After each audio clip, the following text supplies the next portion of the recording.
Welcome to Keith and I Don't Tread on Anyone in the Libertarian Institute. Here is part 5 of my discussion with Stefan Molyneux of Freedomain.com. Check out the link in the description below. Mr. Molyneux, page 43 of your book, Universally Preferable Behavior, says, this question of avoidance is the key to differentiating aesthetics from ethics. Please expand on this.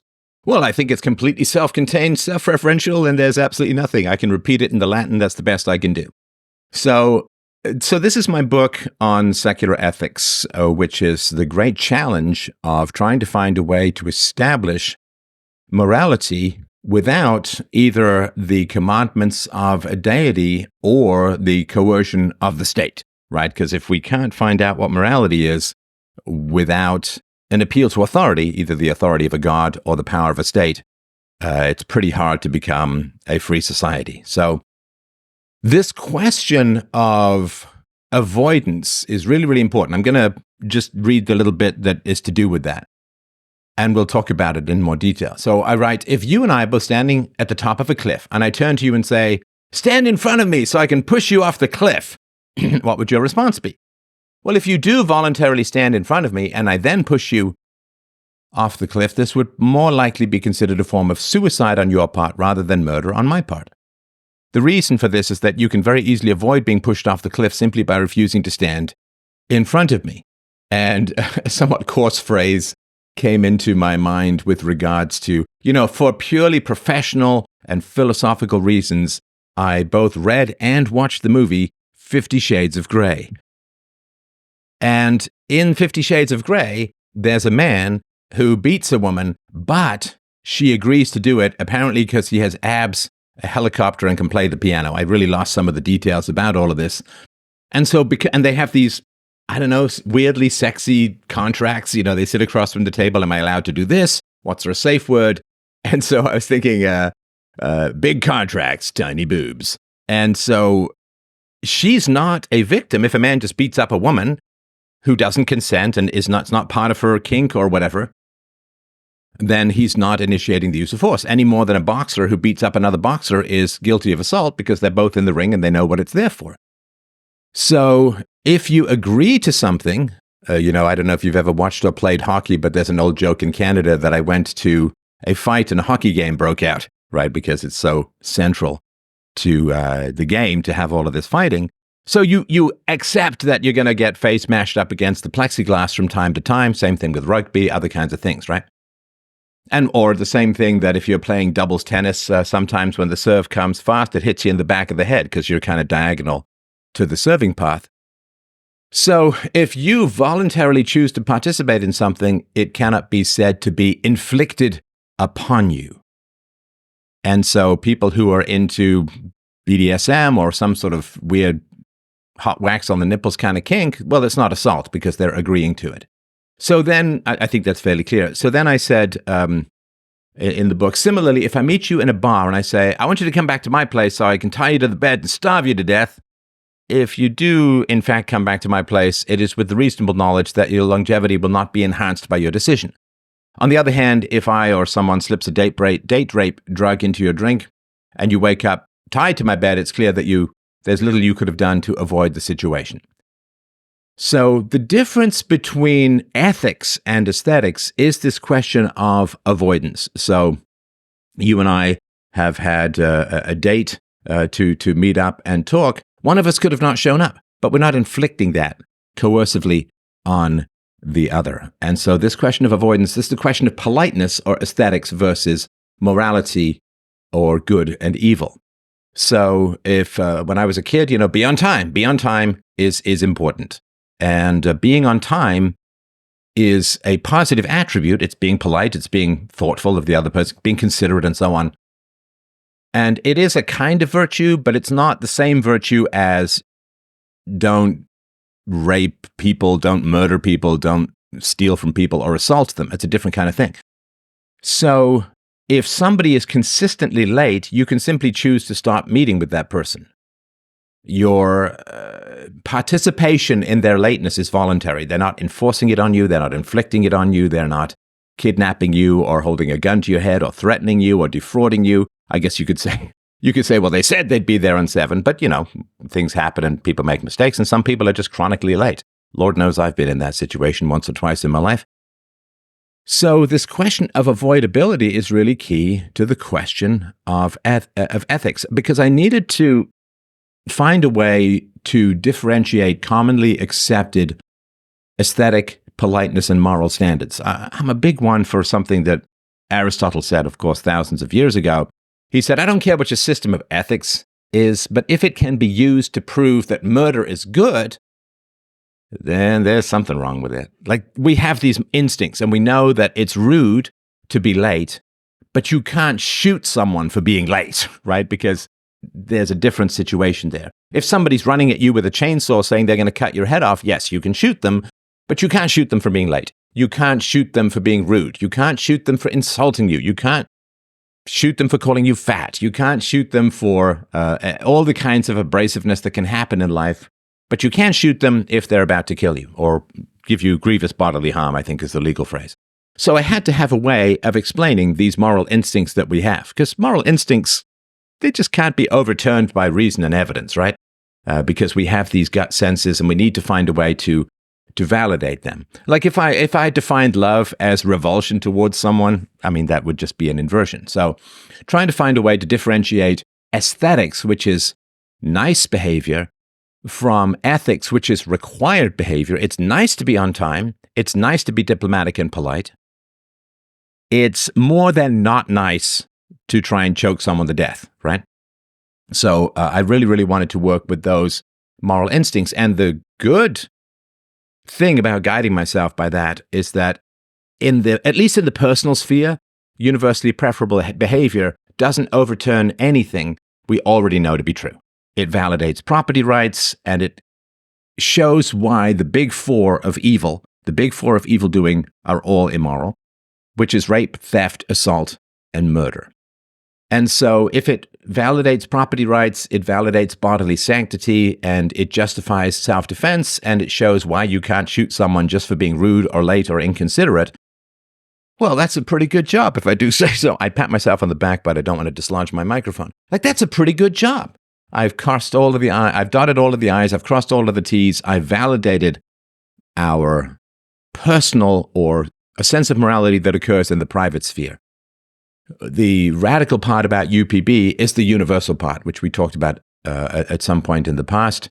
So that is the part where you say, okay, so if rape, theft, assault, and murder are universally banned behaviors, in other words, if universally preferable behavior is to respect persons and property and not violate persons and property against their will, how far does that go? Well, it's the universal part that really messes people up. It goes all the way to war, it goes all the way to the state, it goes all the way because it's universal. And it doesn't matter if you have a costume on or a hat on or you're doing a funny dance, the universals apply. And so we all accept it. Yes, that's what the law should be. Yes, that's what morality is. Of course, rape, theft, assault, and murder are immoral. Of course, self-defense should be justified in situations of an extremity. Of course, you can't shoot people for being late. We all understand that's what we teach our kids. I mean, if our kid said, I hit that kid because he was beating me, right, and your kid has, like, I don't know, a black eye and a cut lip and so on, we'd say, well, I'm sorry that happened, but good job, right? Whereas if our kid said, I beat that other kid because he was late showing up to the park, we'd say, well, that's not a thing. Like, you can't do that, right? So validating these morals at the personal level, which we all understand and want the law to respect as well, but then going all the way out into society, horizontally, vertically, to parenting, right? The violation of the non-aggression principles, such as spanking and so on. That's where people have a tough time. In other words, it takes what they accept at a personal level and want enacted at a legal level and transmits it all the way through human society, and that's where people get messed up. It's kind of like even dogs know how to catch a ball, or you throw a frisbee, they can catch the frisbee. We all know how to throw and catch. We all understand physics at a personal level, right? We don't try and levitate. I saw this funny video of this couple who thinks they have telekinesis powers because they keep pushing their hands at little pieces of thin tinfoil, and of course the air waves make the tinfoil move, and they think they have telekinesis. So we all understand physics at a personal level. It's when you take those same principles and apply them universally that people get kind of disoriented. And it's the same thing with morality. So that's really the issue that I was trying to deal with in this part of the book. In your book, Art of the Argument, page 65, you say, the rise of the welfare state coincided with the rise of political correctness. When negative consequences for bad decisions are removed, information is inevitably repressed. Please expand on this. Right. So I'll try to be concise. I'll fail, but I want everyone to know that I'm at least trying to make the effort, however well it might go. So why do we have negative language? Let's take some negative language that comes out of, let's say, 19th century Victorian literature. I took a whole course on this Victorian literature. It was really eye-opening. So in 19th century literature, prior to the welfare state, when there was a lot of charity, Christian charity and so on, but prior to the rise of the welfare state, you had terms like a loose woman, a cad, a rake, a strumpet, and these were people who had sex, particularly procreative sex, outside the confines of marriage. So why did these words exist? Because women who had sex, particularly procreative sex, outside the confines of marriage back in the day when they had to use, a sheep's bladder as a condom. Not only is that gross, but I assume not massively efficient or safe. So you'd have a lot of kids out of wedlock. When a woman had a child out of wedlock, no man would marry her. And thus she would often be reduced to prostitution. Prostitution caused further dissolution of the bonds within society because easy access to prostitutes is pretty bad for a lot of shaky marriages. You would also have the spread of sexually transmitted diseases, which, of course, in the 19th century, prior to the rise of antibiotics, were terrible. I mean, there's a sort of theory that Friedrich Nietzsche died because he had one sexual encounter with a prostitute, and then he got syphilis, which is a horrifying disease. Henrik Ibsen writes about it in his play Ghosts. The progress of syphilis, a brain-rotting disease, was just appalling. And so one woman deciding to have, 10 minutes of pleasure outside of the marital bond, well, she falls into prostitution. That has a ripple effect on other marriages. You spread diseases, which also wrecks marriages. Some guy goes and gets syphilis. His whole family is destroyed. His finances are destroyed. And then, of course, you have a child who's being brought up in a criminal element who himself is probably going to end up turning out to be a criminal. So the ripple effects of just 10 minutes of sex on society as a whole were absolutely catastrophic.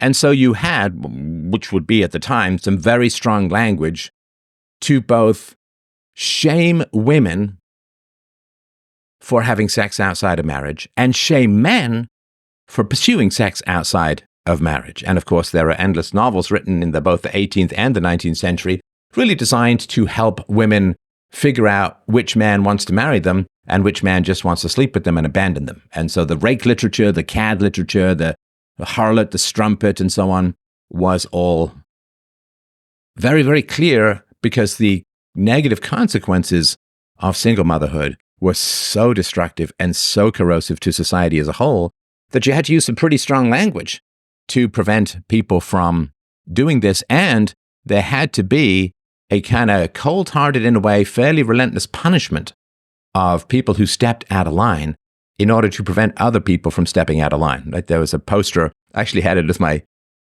wallpaper many years ago when I was in the business world, which was, there were these motivational posters like the kittens saying, hang in there, it's only Wednesday or whatever. And there was a demotivational posters, which I thought were very funny. And one of them was a ship going straight down, like a tanker just going straight down. And it could be that the only purpose of your life is to serve as a warning to others. That really struck me.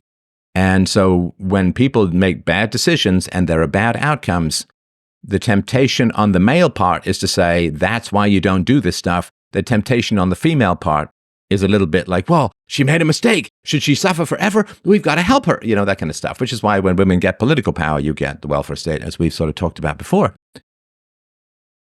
So you had this very strong language. Another word that was used, which we don't really hear of much anymore, was spinster. And spinster, when I was growing up, was sort of a very sad tragic word. And Amanda talks about this in the Tennessee Williams play, The Glass Menagerie, about these women who, they're mousy women. They just hide in attics, in houses. They get shuffled from place to place because nobody wants to deal with them, but they've got no husband. They've got no savings. They've got no life of their own. And so spinster was a warning for women that, particularly because women live longer than men on average, that you should get a man, you should get some savings, you should set yourself up for your old age. And, you know, it's a long way from the heady beauty of youth to the, 40 to 85 desert of invisibility that happens to women if they age without a partner. So we had all of this language that was quite strong. Now, enter the welfare state. Children have now turned from a liability to an asset. That is one of the biggest reversals in all of human history, and we're still reeling from the shock of this. Because since children are objectively a liability, they consume time, energy, sleep, money, other kinds of resources, you need somebody to provide those resources. In a private charity state, that person who provides those resources is a loving, pair-bonded, married husband for women as a whole. So the welfare state, by turning children from liabilities to assets, meant that a woman could get a good income by having children and not having the father around. One of the standards that was brought in fairly quickly with the welfare state is you can't have a man in the house. And I remember many years ago, I was at a park with my daughter when she was quite little, and I heard these women chatting with each other. It was a sort of 2:00 in the afternoon, so the workday for most people. But I do philosophy on Philosophies and Inspirations hours. And these women were like, oh, yes, well, if you have another kid, you can apply for this program and this benefit, and then there's this housing vouchers you can get. And they knew the whole labyrinthine maze of the welfare state. Oh, and then, of course, if you have a kid and he's on disability, and that can just be something as ADHD, you get an extra $600 a month. And they were just calmly discussing the best ways to milk the system by having children without a husband around. And that is a big problem. Now, so the reason we have this negative language is to steer people away from decisions that are bad for society as a whole. But they can't just be idle and empty threats. So in the past, before divorce became normalized through the media, if a woman left a man, or if a man left a woman, they would be kicked out of their social circle. Because, divorce is spread, right? If a woman is going through a divorce, all of her friends are going to start looking at their own husbands in a askance way because the woman's going to justify it, and usually with regards to male chauvinist pig ideology, paranoia. So if a woman was getting a divorce or got a divorce, she would no longer be welcome in her friend's house because she hadn't stuck it through. She'd chosen a man, and particularly if there were children involved, because couples who broke up were perceived to be, and there's data to back this up, were perceived to be doing enormously selfish behaviors that harmed their children, and they were shunned. And they were shunned because people didn't want the divorces to spread as a social contagion, and also because their children were likely to be dysfunctional both at the time and possibly in the future because of the trauma and upset of their parents going through a divorce.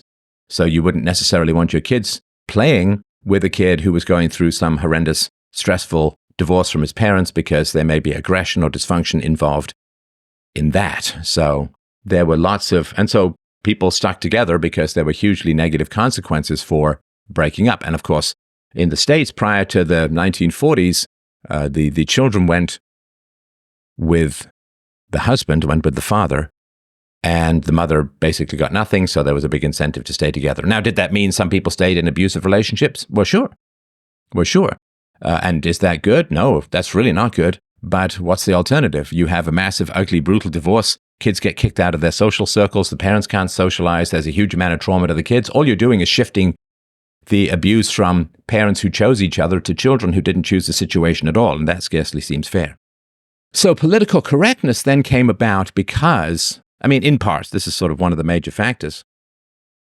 Political correctness came about because shaming language lost its power because the negative outcomes were buried under money printing and debt. So there are massive negative outcomes for the children of single mothers. And I've got a whole presentation, The Truth About Single Mothers, which you can peruse at your leisure, but I won't get into the details here. You can look up these statistics. They're absolutely appalling. But they're not immediate. What happens is so some woman becomes a single mother or is a single mother, which is not the same as a widow. A widow is a divorcee is a woman who was married. A widow is a woman whose husband died. A single mother is unmarried at the time of birth.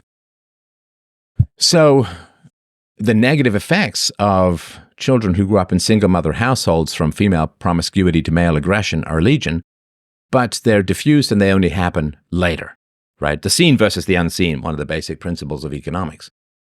And so if you criticized single mothers in the past, it made perfect sense because they were massively dysfunctional. Their kids were going through hell. They had often become prostitutes. They weren't welcome in polite society and so on. So you would criticize that and be like, well, yeah, that makes sense. That's exactly the way things are playing out. And so you'd warn people away. But when single mothers get, and I did a show on this many years ago, it's called The Welfare Cliff, which is a woman with 2 children in America at the time, this is many years ago, got the equivalent of $80,000 worth of benefits, both direct subsidies, subsidized housing, free healthcare, dental care, and so on. So she got the equivalent of $80,000. And what that meant is that when she worked, her benefits would be deducted, right? So she made $10,000, her benefits would be reduced by $10,000. And what that meant was that she effectively faced 100% tax rate until she made $80,000, right? And if she makes $85,000, it's like a 98% tax rate. So she would have to make hundreds of thousands of dollars in order to make more money than she was getting for free. And that keeps people trapped in poverty. And now we have 3 or 4 generations in the West of people, their entire clan has basically never had jobs. They don't know much about the workplace, and they've adapted to that way of living. And so if you criticize single mothers or loose behavior at a time when the negative consequences of that behavior is completely obvious to society, it's a reasonable criticism. But if everybody seems to be doing fine, then you just hate single moms, you're just prejudiced, you're just uneasy, you're just insecure, you're just a misogynist, right? Because it seems to be okay. And it seems to be okay because taxation, money printing, and borrowing is wallpapering up the giant holes in the future temporarily. It doesn't make the structure any more sound. In fact, it weakens it even more. But then what happens is, because the problems are covered up through debt and deferred down to the future where it becomes more diffuse and hard to figure out, then it looks like you're just hostile, you're just negative to people, and you just hate people, and therefore you can't use this term and you can't use that term because it's offensive and it's upsetting and it's negative. And so this whole political correctness comes out because the negative effects of bad decisions are shifted to the future, right? Shifted to people who are going to be preyed upon by criminals coming out of the single mother households, which is, of course, not 100%, but it sure ain't zero. It's shifted to the future in terms of debt and so on. And so we can't say negative things about negative decisions because those negative decisions are wallpapered over by debt and money printing, theft, really, and diffused down to the future. And so now you're just prejudiced and you just don't like, and so all of this stuff came about in a way to this sort of language policing is because the language policing was for disasters that are now invisible to most people. And therefore the language appears to be just hostile or prejudicial or misogynistic or something like that. It's like, well, no, we're actually desperately trying to save society from some very bad outcomes, but those bad outcomes are only visible to the knowledgeable and perceptive, not to the average person, if that makes sense. Absolutely. What would you say to a guy who says, I'm lonely, I've never had a girlfriend, I feel like my life has no purpose, nobody loves me, and I just want to kill myself? Yeah, I was with you there because I get a lot of these calls in the call-ins. Just for the record, if somebody says to me that they're suicidal, I will tell them to call a hotline to get a therapist to, go to Emerge if they're feeling suicidal. However, it does sometimes come up over the course of a conversation that somebody has self-destructive tendencies. So, the usual caveats I'll say, I'm obviously not a mental health professional, not a psychiatrist, not a psychologist, so I am a moral philosopher in particular. So I don't have any subject matter expertise in this, so these are just my amateur opinions with, some reinforcement of a lot of conversations I've had over the years in the show and privately. So people don't want to kill themselves. This is not something that generates spontaneously within the mind of someone. Can you imagine, evolutionarily speaking? It's like, well, I could eat and exercise and reproduce, or I could just jump off a cliff, right? There isn't really a jump off the cliff evolutionary pressure, because those who had spontaneously internally developed suicidal ideation, well, they wouldn't reproduce. Or if they did reproduce, their children wouldn't do very well. So there'd be a downward drag on that, and that would be weeded out. So then the question is, okay, if it doesn't evolve in an evolutionary standpoint, he said somewhat repetitively, but if it doesn't arise out of evolution, where does it come from? Now, I remember reading a psychiatrist many years ago, his anecdotes and so on, so all the caveats in the world, but he said in his decades of practicing, suicidal people, every single person he met who was suicidal, who he treated, had internal parental voices telling them to kill themselves. And you've seen this on the internet, KYS, right? I mean, it's one of the things that people constantly trying to, like weird voodoo, cast a bad spell on people. So why is it that somebody would have in their mind the completely anti-evolutionary, anti-happiness thought of killing themselves? So I'll tell you what I think. Obvious nonsense. I don't have any proof, just an amateur opinion. There are a lot of crimes that go on in a family. There are a lot of crimes that go on in families. I mean, pedophilia is 1 in 3 girls and 1 in 5 boys, and the number could be even higher. Now, this is not 1 in 3 families, because pedophiles often have hundreds of victims. So there's pedophilia. There is, what else? We got drug use, of course, even drunk driving, which is criminal. There is violence against children, more so than just the spanking, violence and beatings against spouses. There is theft. There is fraud, and all kinds of terrible things that happen. There are children who've witnessed direct violent crimes, such as assault, murder, and rape. So there are crimes in a lot of families.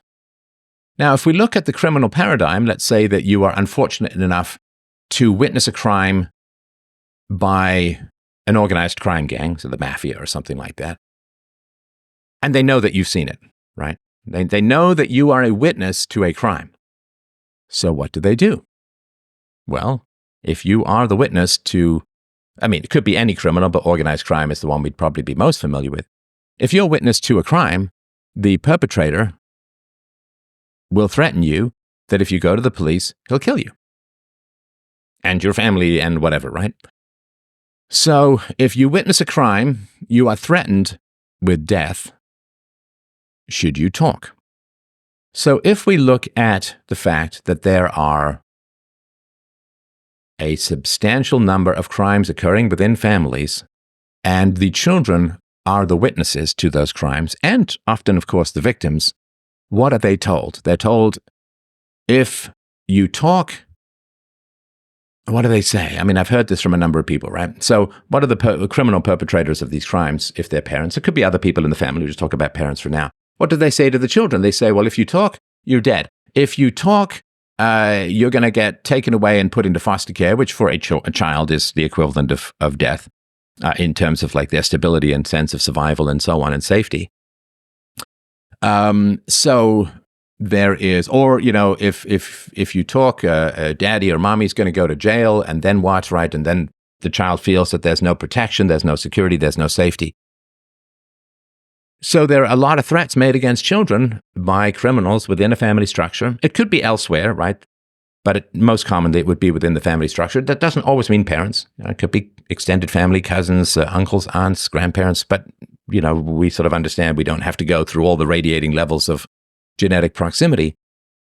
So if there are a lot of crimes in families, and the general methodology of dealing with a witness to a crime is to threaten them with death if they talk, then what happens is people get into adulthood and they want to talk about the pain that they've suffered. They want to share with others the horrors of their childhood. But then what happens is, when they want to talk, because one of the ways that you keep people quiet is you isolate them, right? This is why you say, I'm lonely. This is the quote you gave, right? I'm lonely. I've never had a girlfriend. Well, if you are witness to a crime and your parents are criminals, they don't want you getting close to anyone. They don't want you having friends. They don't want you having sleepovers. They don't want you having a girlfriend because you might talk. So I view, in general, right, tons of exceptions, but I view people with this kind of loneliness, isolation, and suicidality, I would assume, my first assumption doesn't mean it's accurate all the time, of course, but my first assumption is they witnessed or were the victims of genuine crimes that everybody would accept would be illegal and would deserve jail time. I don't just mean like spanking and stuff like that, which I consider wrong, but most people would say, or, like the genuine, like if it was on video, the parent would go to jail. So I think that is what is probably occurring. At least that's the first thing that I would go to as a methodology to trying to figure out why. It's not that you just want to kill yourself. It's that you have a problem. Your life is horrifying because you're isolated. But in order to break that isolation, it brings up death threats in your mind. And so I think that's a lot of the torture that people are going through. And again, I don't want to over caveat this, but this is just my opinion. I've certainly had some conversations along these lines. And that would be my first port of call if I was talking to someone about this, just sort of in my personal life. But that would be my first approach, if that makes sense. Yes, sir. So I would like to give Mr. Molyneux a break and just share some thoughts on Kamala Harris finally extended the webpage that she has and now actually lists the issues that she would like to talk about.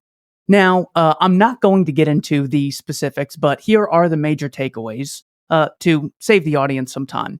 Voluntary contracts are exploitative, but the state imposing unilateral obligations on millions of people by legal fiat is a totally valid social contract.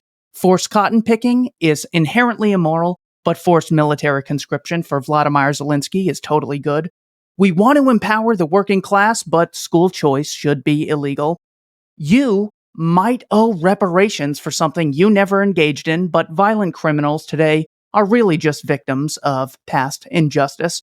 Riots are the voice of the unheard, but January 6th was the worst thing since the 30 Years' War. So, when you are faced with all of these contradictions, the best thing that I think people could do is check out two websites. One is libertarianinstitute.org. Two is freedomain.com. I want to give 10 lessons I have learned from freedomain.com, along with these books, On Truth, The Tyranny of Illusion, Everyday Anarchy, and Practical Anarchy. So, lesson number 1, the importance of free association, disassociation, and having your own standards. This applies to friends, family, commercial interactions, and politics. Freedomain really gave me the confidence to not have double standards, whether it's for my neighbor or for someone like Lindsey Graham. Number 2, taking the implications of arguments. I had this pink-haired Bolshevik the other day tell me, "You shouldn't tell people what to do." And I had to just pause and laugh, asking her, "Did you just tell me not to do something in the form of telling me to tell other people not what to do and what not to do?" Having this confidence really allowed me to discuss political issues without a heightened sense of insecurity. Number 3, start small with what you can control. One of my favorite Molyneux rants ever was, he goes, "If you can't lift a cup of coffee, please don't pretend to tell me that you can lift a building." So starting with something small that which is in your control is really important. The other really good one he had was, before you try and change the world or change the political system and turn it against its own interests, could you take a Jane Austen book club and turn that book club against Jane Austen? Start small, start local. The next one, use precise language. Nikki Haley said the other day, "I don't agree with the president on everything." Well, of course, no one agrees with everyone on everything. This was something Mr. Molyneux would constantly point out to us. And once you see the imprecise language that morons use to arouse the passions of the feeble-minded and keep them asleep, it's just everywhere. Next one, holding people accountable to their face. There was a guy, remotely, but in a conversation. The gentleman was asked by Mr. Molyneux, at this point, what would it take for you to break up with your girlfriend? He goes, well, if she ever really violated my trust. To which Stefan said, well, she cheated on you and gave you an STD. So are you going to break up with her or just move the goalpost? And it was like, oh, I never thought of someone actually, holding someone accountable like that. This is something I'd only say a day later to someone else in the confidence of my own home. That is really important. Next, the importance of analogies. Isolating variables, allowing people to extract a principle under circumstances which they don't have emotional connections to. This is why I use the example of the Catholic Church doing everything the state does in my book, Domestic Imperialism. Very important. Next, the importance of social ostracism and public declarations of disapproval. It was just amazing hearing adults that I know say things like, well, you can't say X. When you say you can't, do you mean the words don't actually exit your mouth? And they're like, well, you'll get a lot of eye rolls and people might raise their voice. And so that's what I mean by can't. So they put this on the same level as like, you can't flap your arms and fly, and you can't address issues like, hey, you shouldn't hit your kids, to one of your friends who is an abusive parent. Next, the against me argument. Raising the emotional opportunity cost of holding an immoral belief decreases the person's confidence in it, thus they're less likely to passionately spread it, decreasing its power of social proof. This against me argument is very important. It gets people out of the realm of hypothetically, theoretically, I think things like taxation and conscription are okay.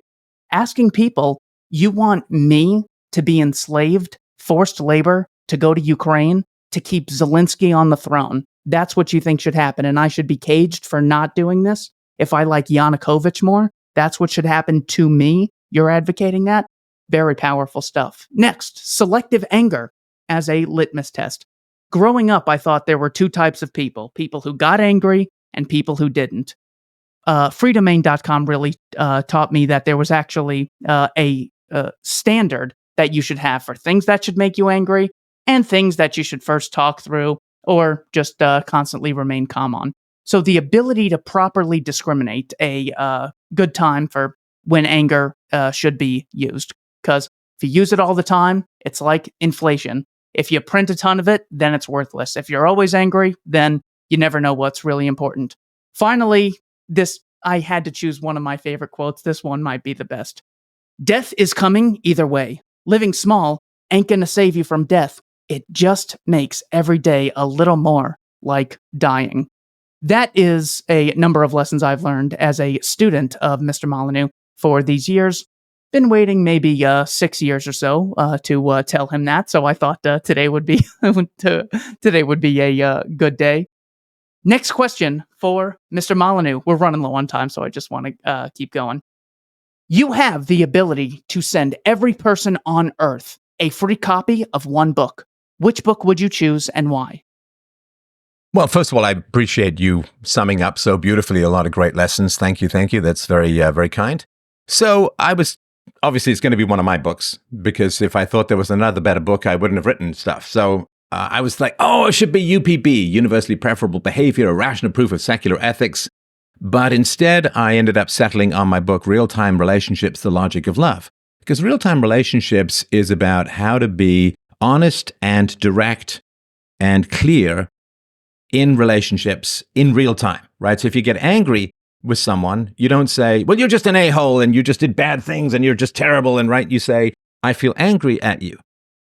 I'm not saying I know why. I don't know why, but I have this experience of emotion towards you. I'm angry at you, because people always jump into, I'm angry at you, therefore you did something wrong. Therefore you did something bad or rude or immoral. In the same way people to say, well, I'm offended, therefore you're offensive. And it's like, no, that's not That's not logically what follows. Your emotions are not mind-reading, omniscient scans of other people. There are people who annoy me, and sometimes it's because they have a bad habit that I have, and I'm actually annoyed at my own bad habit, right? So there are people who annoy me or anger me because they remind me of someone in the past who did something negative, and therefore I'm doing it to do with that, right? Somebody could annoy me because they have been annoying me for a while, and I haven't said anything about it. In other words, I've lied by omission, and therefore they do one little thing, and I just blow up, and that's the result of prior dishonesty. So being honest with people in real time, really honest, which is to not jump to conclusions. Not jumping to conclusions is really, really key in relationships. So if something my daughter is doing bothers me, I'll say, what you're doing is bothering me. I don't know you're doing anything wrong, but I actually do feel kind of bothered. I wonder why, right? And that's important, right? That's important. So honesty and humility, honesty and accuracy, honesty and not jumping to conclusions. Jumping to conclusions is demanding that other people manage your own emotions. So people who get triggered or offended or upset, they're openly saying, I can't manage my emotions. Therefore, it's your job to change your behavior. Right? I don't like this argument. It makes me feel anxious and uncomfortable. So you need to stop making this argument. This data bothers me deeply, so stop bothering me with your data and shut up. Right? This is censorship. So if you can't manage your own emotions, which means have them, but don't expect them to be tyrant demands on other people's behaviors, if you can't manage your own emotions, you end up having to be tyrannical to everyone around you. And that is really terrible. Where does the real tyranny come from? And the real tyranny doesn't usually come down from the state to the individual, at least on a free speech sense. The most tyranny comes from not wanting to upset those around you. And it's not that we are too bothered by upsetting people around us. It's because the people around us often, if we upset them, they will absolutely demand that we change our behavior. And as we can see from censorship, that is a pattern that grows and grows and grows until it eclipses the very heavens itself and turns our entire social discourse into silent darkness. Because it doesn't stop.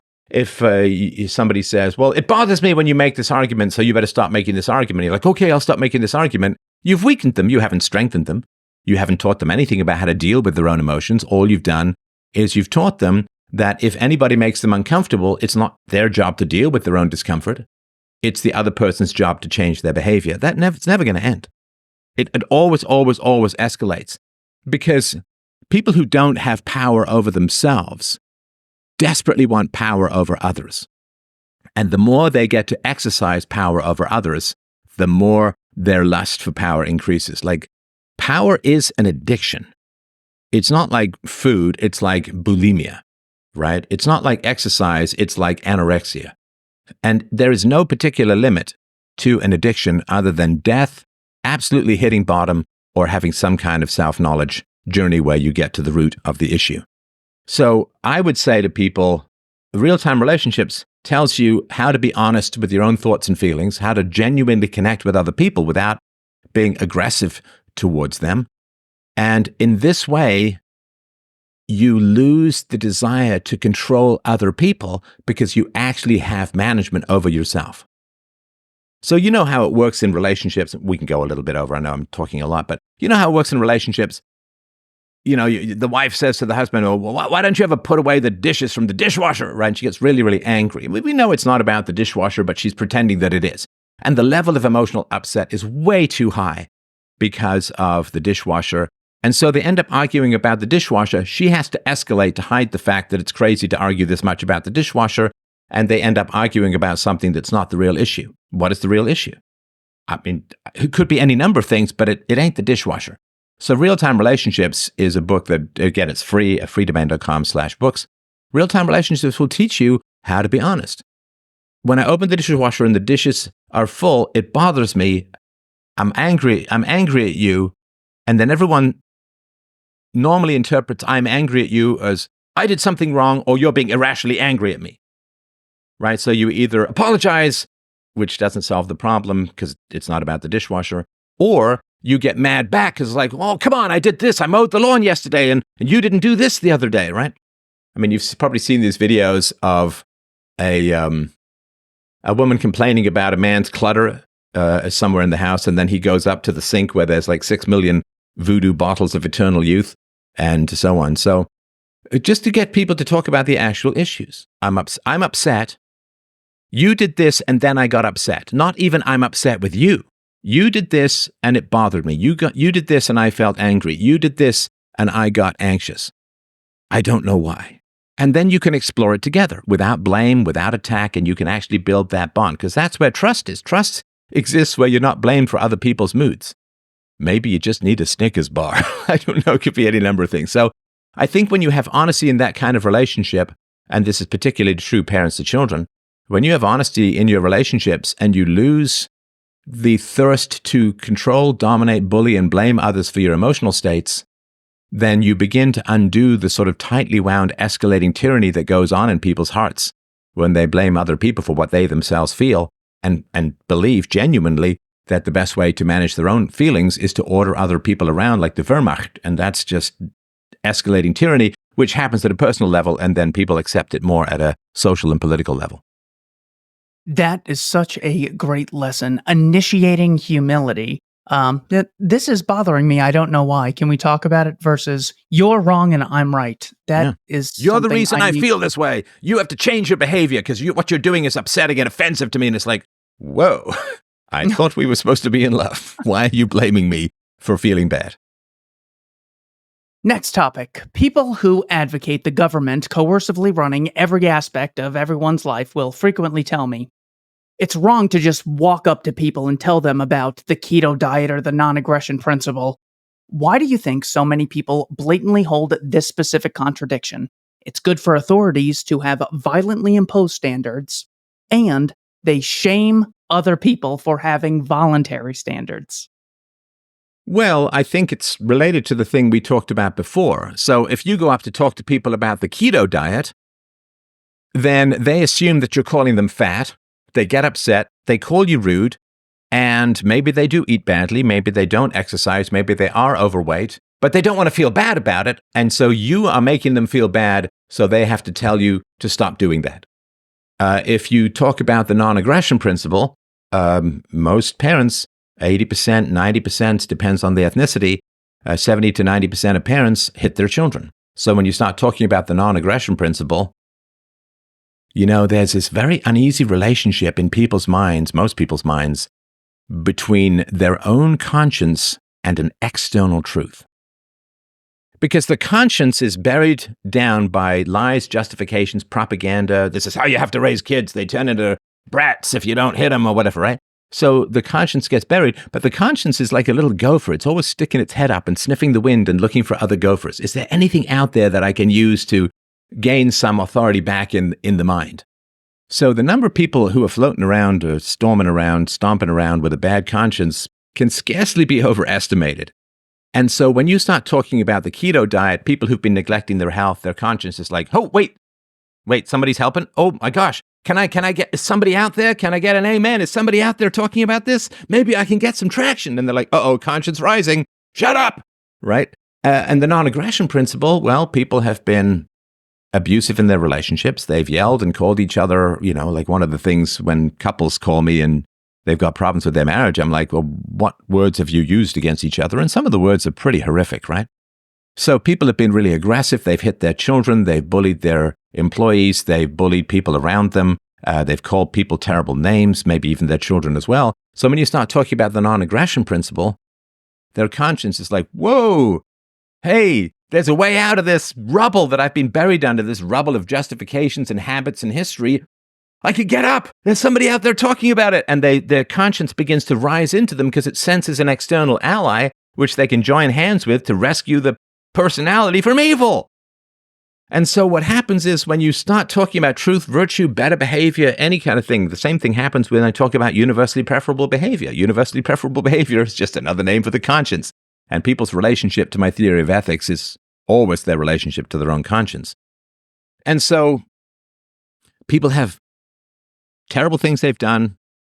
They've buried it under justifications. You start talking about better principles, higher standards.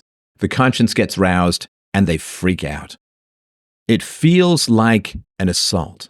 You know, if there was some remote control thing that could, you pushed a button and people got like some crazy adrenaline dump or some, you got to dial, you crank it up and they just freak out and they have a panic attack, right? I mean, that would be assault. Like if you wired up someone's brain and you had a remote control anxiety, and you just dialed up their anxiety, that would be considered assault. But that's how people experience it when you talk about virtues and values that make them feel bad. They view you as assaulting them. They don't say, well, gee, I guess I've been ignoring this issue. I've done some bad things. I should probably listen to this guy and become a better person. No, they experience it as assault. You're making me feel terrible. You're a bad person. Shut up. And so that is, I think, one of the things that's happening. And so they feel anxiety when you talk about the non-aggression principle. But then if you start talking about, I mean, just to circle back on the welfare state, if you say, you know, the welfare state is toxic and bad, and listen, man, I mean, I'm not sure where you grew up. I certainly grew up in what I called the matriarchal manors, which was a single mother, rent-controlled apartments, cockroaches everywhere, violence, screaming. You know, I remember we moved into one place and we were going to go meet with the neighbors, but then we couldn't because the guy got arrested because he shot a bullet into a wall during a fight with his wife. He was actually a cop. So this is the kind of hellscape, you know, screaming, violence, like just awful, awful stuff.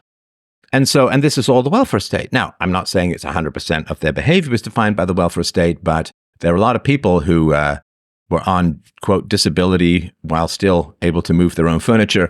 And they just didn't have to go out in the world and deal with people and suffer any negative consequences for bad behavior. So they tended to rot on the inside and decay in terms of their standards. So if I say, well, the welfare state is coercive, the welfare state is debt-based, the welfare state makes people worse, and we need private charity where we actually go in and help people with usually emotional issues or maybe mental health issues, but don't just give them money and leave them to rot in their own little apartments. So then what happens is people then feel anxious because I'm bringing up the immorality and dysfunction of the welfare state. So the both are the same things. If someone says, oh, you're calling me fat because you're talking about the keto diet, they feel anxious. If you start talking about the immorality of the welfare state, then they feel anxious.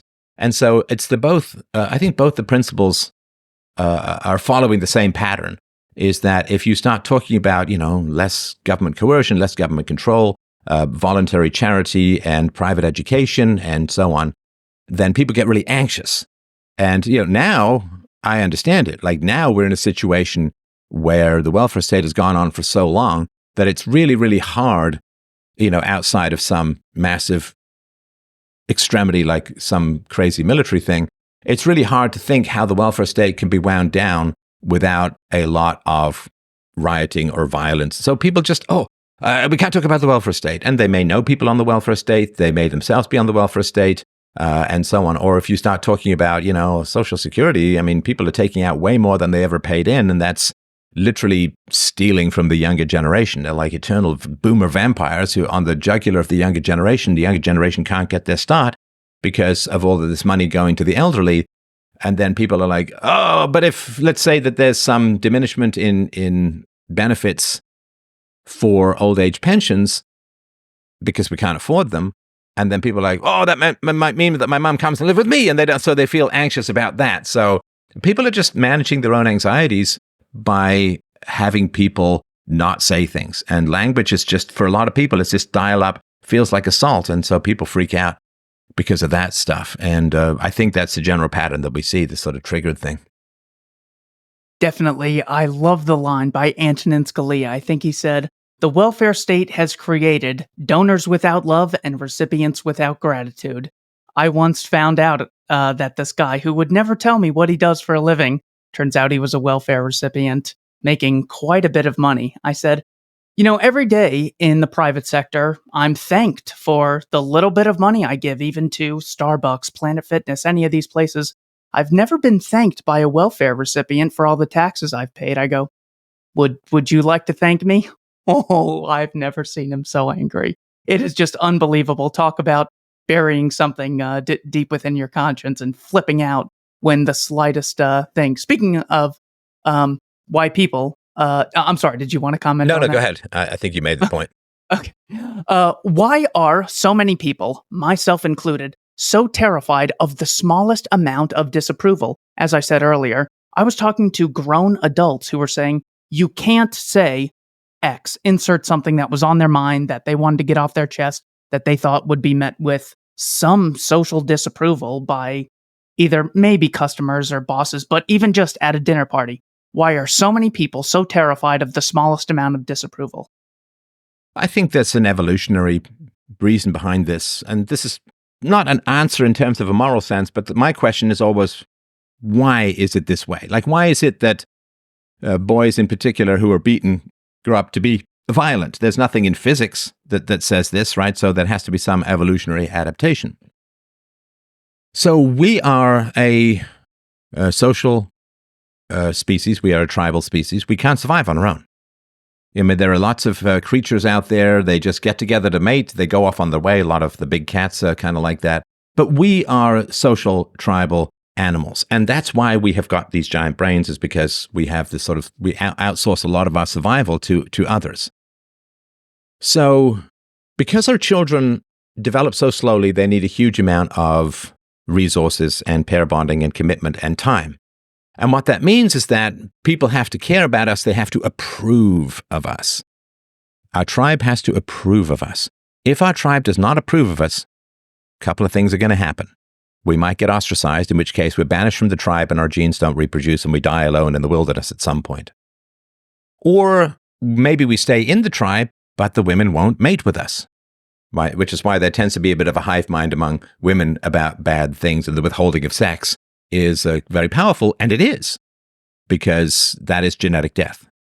You have no offspring. Or let's say that we somehow do manage to not get ostracized, not get kicked out, and we find a woman who will sleep with us and we have kids. But then if we lose approval then we lose status, our kids lose status, nobody wants to hang with us, and our kids are less likely to survive because the other tribal members are not as diligent in feeding them or taking care of them, because again, we're sort of raised in this somewhat collective situation. So if we think of the mindset that happened to be born, I'm sure it was born countless times. I've written an entire novel about this called Just Poor. The mindset of somebody who grows up who just doesn't give a rat's behind about other people's opinions. They think for themselves, they go with reason and evidence as best they can, and they just don't care about the opinions of others. Okay. Does that gene set get selected for survival? And the answer is no. So we are the descendants of people who were terrified of disapproval, because if they weren't terrified of disapproval, they wouldn't have made it. We wouldn't be descended from them. So I think that is really important. It's hard for us to think now. Now we have all of this independence, right? Like, I can disagree with society. You and I can have this conversation, and our kids will flourish, and we can have a good life and all of that. But that's not how we evolved. We evolved in a time of massive predation, right? The predators are wolves and lions and jackals and you name it, right?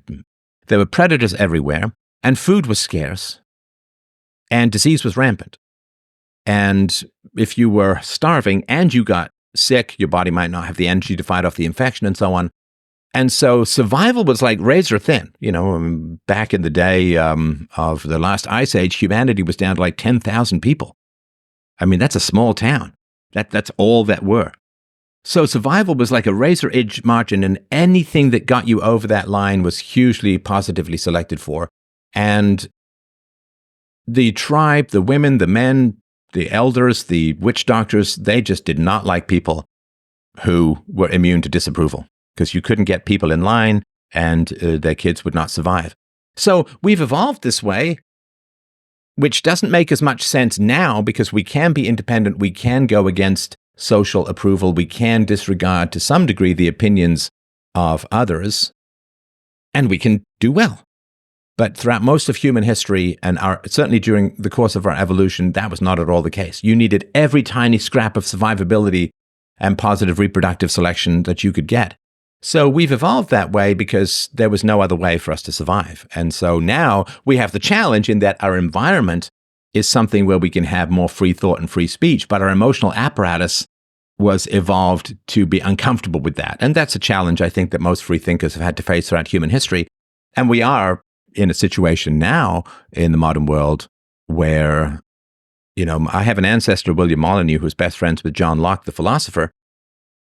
And they criticized the king, and they ended up being chased by the king's soldiers through Ireland and, sleeping in barns and drinking from ditches. And, so there's a lot of challenges to having creative, rational thought and going with the evidence and so on.